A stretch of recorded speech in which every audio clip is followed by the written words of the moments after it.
You're listening to Arsenal for Democracy, episode 335, recorded on November 29th, 2020. I'm your host, Bill Humphrey. Joining me on the line this week from Idaho, as always, is Rachel. Hello, Rachel. Hi, Bill. How are you doing? Good. I'm doing well. This week, we're going to be talking about William B. Wilson, the first Labor Secretary of the United States. We actually talked about him in passing. I don't know if we mentioned his name or not, but a couple of weeks ago on our episode where we talked about the 1919 coal strike and the 1919 steel strike, we talked about William B. Wilson and that he was a pro-union labor secretary, but we didn't talk about the fact that he was the first labor secretary, and we didn't really talk a whole lot about his background and who he was. And he's a pretty interesting figure, so we wanted to take this week to talk about him more specifically. So William B. Wilson, not to be confused with Woodrow Wilson, who was the president that he served under, was born in 1862 in Scotland. His family was displaced to the United States during a coal strike there. His father had been involved in the coal mining industry. William B. Wilson himself became a union organizer in American mines at age 12. From then on, went to eventually rise to become a top official, specifically Secretary-Treasurer of the United Mine Workers of America before the age of 40. Now, when he had started out in the mining industry and union organizing at age 12, he was what was known as a breaker boy. So, Rachel, could you talk to us a little bit about what a breaker boy was in the coal mining industry and why that was important for union politics? Right. So up until about 1900, nearly all coal breaking facilities in the United States were labor intensive. So they had to remove the impurities from the coal by hand, and this was done usually by breaker boys between the ages of 8 and 12 years old. The use of breaker boys began around 1866. So for 10 hours a day, 6 days a week, breaker boys would sit on wooden seats perched over the chutes and conveyor belts, picking slate and other impurities out of the coal. Breaker boys working on top of chutes or conveyor belts would stop the coal by pushing their boots into the stream of fuel flowing beneath them, briefly pick out those impurities, and then let the coal pass on to the next breaker boy for further processing.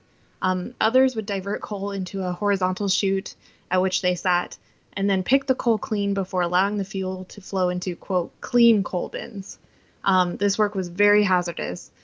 They were forced to work without gloves so that they could better handle the slick coal.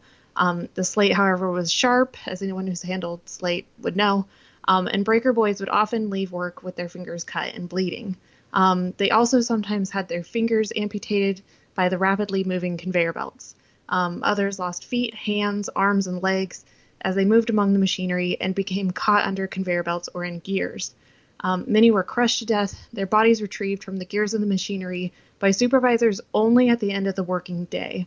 Others were caught in the rush of coal and crushed to death or smothered. Dry coal would kick up so much dust that breaker boys sometimes wore lamps on their heads to see, and asthma and black lung disease were common. Coal was often washed to remove impurities, which created sulfuric acid, and this acid burned the hands of the breaker boys. Breaker boys were known for their fierce independence and rejection of adult authority. They often formed and joined trade unions and precipitated a number of important strikes in the anthracite coal fields of Pennsylvania. Among these were the strike which culminated in the Latimer Massacre and the coal strike of 1902. William B. Wilson himself did try to organize the strike. He tried to launch a union for the boys who worked as trappers, who manually operated the ventilation of the mines. And when this fledgling union threatened to strike over a wage reduction, Union Representative Wilson discovered the limits of union solidarity. He got paddled by a foreman, and the strike was broken. So in his unpublished memoirs, he wrote, quote, "His argument had been forceful and effective, but it was applied to the wrong part of my anatomy to be permanently convincing. It helped impress upon my mind the fact that until working men were as strong, collectively, as their employers, they would be forced to accept whatever conditions were imposed on them." So this was the background that kind of led William B. Wilson to become the pro-labor person he became in his later years as labor secretary. So William B. Wilson rose through the ranks of the coal mining union activist space in the late 19th century, and as we said, by the turn of the century, he was the International Secretary-Treasurer of the United Mine Workers of America. But he was also elected to the United States House of Representatives in 1906, where he served for 3 terms. So I wanted to talk a little bit about that, because some of the work that he did there was pretty important, and he was notably seen as a very, very pro-union guy in the House of Representatives, which was relatively uncommon still at the time. So in his 3 terms in the U.S. House, serving as a Democrat in a heavily Republican district in Pennsylvania, William B. Wilson was the chairman of the Committee on Labor, the Committee on Mines, and the Committee on Merchant Marines and Fisheries. And for this, I'm looking at an article on the Miller Center website. And the section that Rachel was reading, that was from Wikipedia, but a very, very heavily researched section. Most of the sentences there had somewhere between 3 and 7 citations on each one, which were citations to various other books. So it was a well-written section that I figured we would borrow for this. As always, you can go to arsenalfordemocracy.com with each episode to look up our PDF where we upload all of the notes and sources for everything. So getting back into this Miller Center article. So when Wilson was 30, back in 1892, he had first run for Congress unsuccessfully, but he was 44 when he was successfully elected in 1906. However, he lost his seat in the 1912 election, but his work was not done even then. He had authored an act of Congress to try to separate out a new labor department out of the Commerce Department. This was something that was basically the last thing that President Taft signed on his way out the door on Inauguration Day, although he apparently, according to the Social Welfare Library at VCU, he was not necessarily happy about signing William B. Wilson's legislation. But he did so. This created a labor department, and this meant that Woodrow Wilson needed a new labor secretary. So he picked this recently out-of-work Democratic congressman who had just lost his seat a few months earlier and was widely seen as a, relatively moderate union figure, but a guy with extensive, ties to organized labor and so forth, who could be an influential and positive force as the first U.S. Labor Secretary. In his first annual report, according to the article at the Social Welfare Library at Virginia Commonwealth University website, Secretary William B. Wilson enunciated a philosophy echoed by many secretaries since that the department was created in the interest of the wage earners, but must be administered in fairness to labor, business, and the public at large. Under Wilson's early leadership, the bureaus functioned fairly autonomously, and the department focused most of its remaining resources on the new USCS, the U.S. Conciliation Service, which was for mediating labor strikes and things like that. Secretary Wilson also set up a national employment service within the Bureau of Immigration, which at the time was placed under the Labor Department because of the close relationship between immigration and labor issues. Now, just as a side tangent here, something that we talked about on the show, I want to say back in like 2015, so probably at least 5, maybe even 6 years ago now, was about the Woodrow Wilson administration's approach to labor politics, which they tried to implement on the world in much the same way that they did with the Peace of Versailles and the League of Nations and stuff like that after World War I. In terms of this, this was supposed to be this new approach in the interwar period, or as they were hoping at the time, the post-war for all time period, of like trying to balance the interests of labor and business and having government serve as this like mediating third force. So you can see that Woodrow Wilson and William B. Wilson seemed relatively aligned on this particular point. At the time, under Woodrow Wilson's administration, in this first period of the labor secretaryship of William B. Wilson, there were about 2,000 Department of Labor employees, and there were 4 bureaus, and this is according to a Department of Labor history article on him. The 4 bureaus were Children, Immigration, Naturalization, and Labor Statistics. There was also, as we just said, the Division of Conciliation that was to try to mediate certain labor disputes.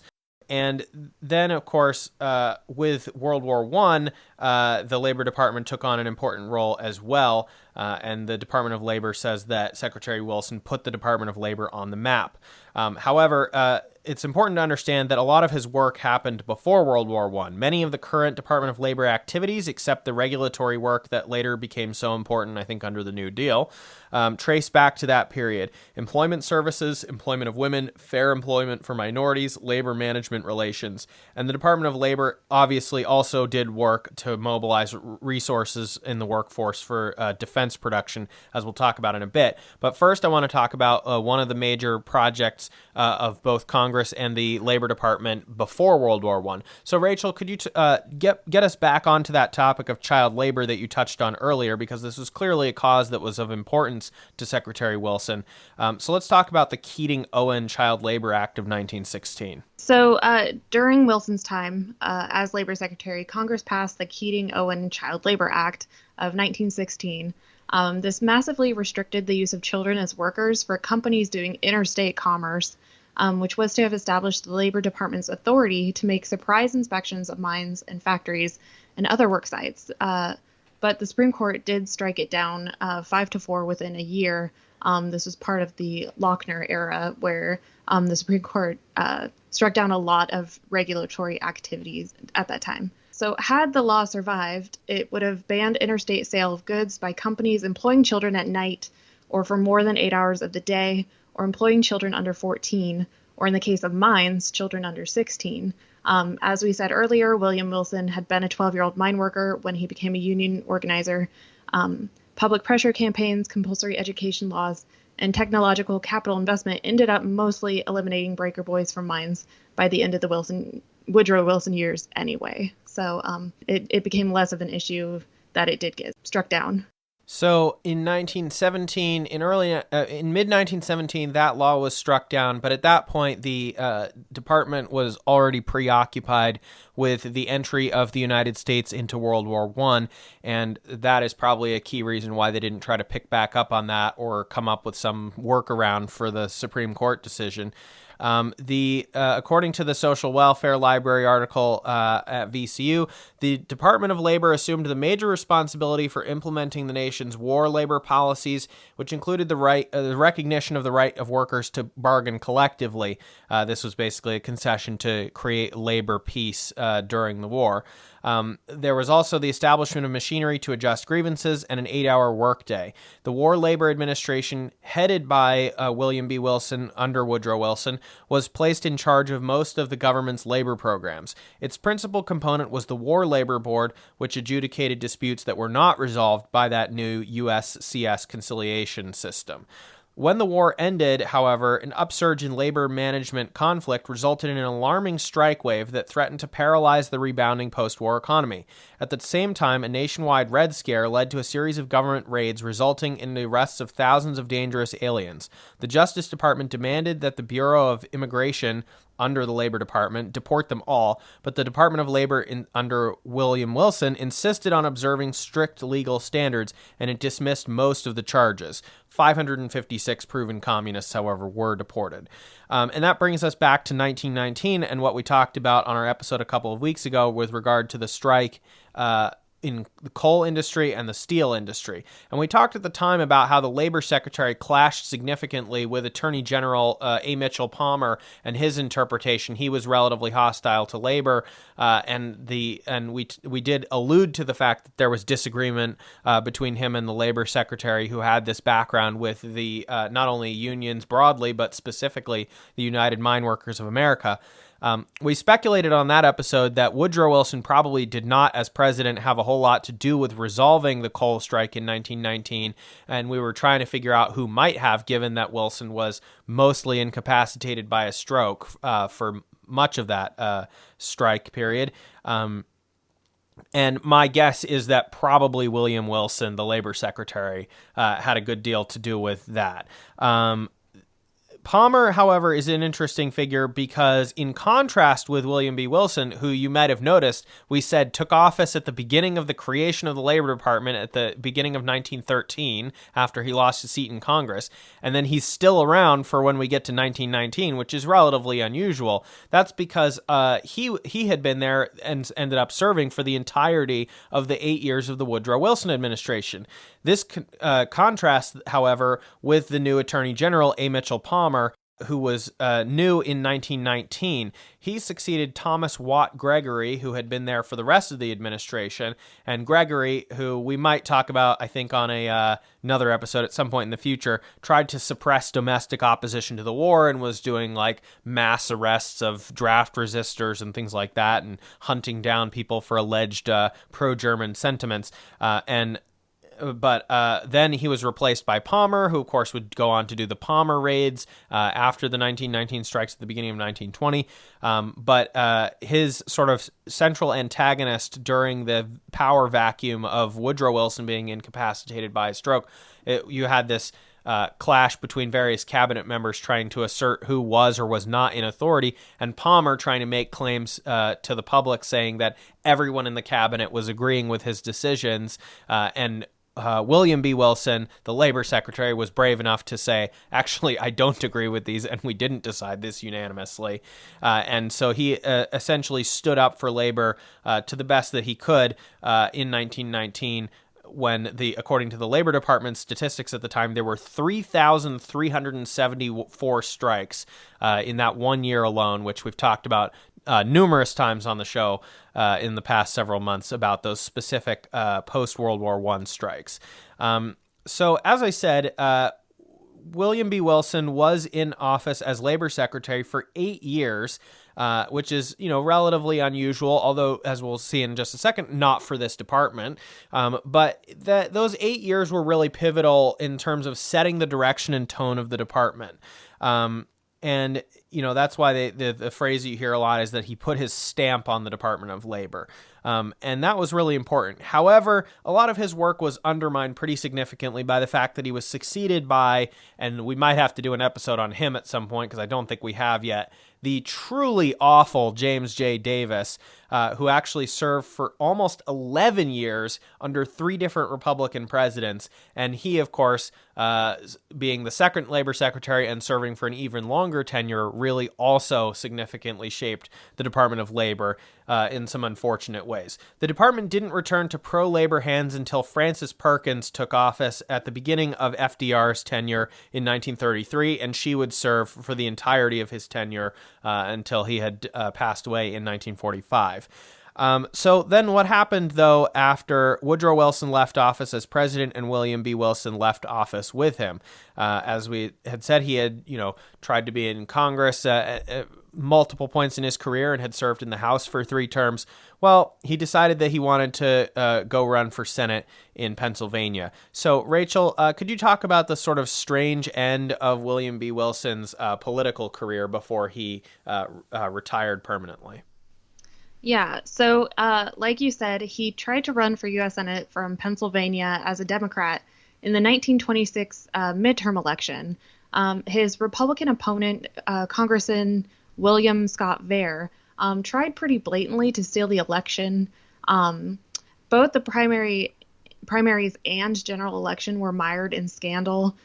He apparently won the election against William B. Wilson by trying to steal it.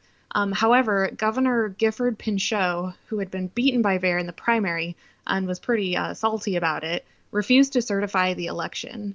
In January 1927, Pinchot testified before the Senate, and he produced several thousand illegal paper ballots. William B. Wilson alleged that voter fraud in the election included padded registration lists, phantom voters, and voter intimidation. As this went on, the U.S. Senate refused to seat the opponent, so ultimately, 3 years later, the seat was simply declared vacant and eligible for appointment by the next Republican governor. So this was a very unusual end to William B. Wilson's career, unfortunately mired in scandal, and he didn't win what could have been probably a valid Senate election. So that covers it for our summary of William B. Wilson, no relation to President Woodrow Wilson, under whom he served for 8 years as labor secretary, setting a relatively pro-labor course for the department as a former top union leader and longtime organizer since childhood in the mines.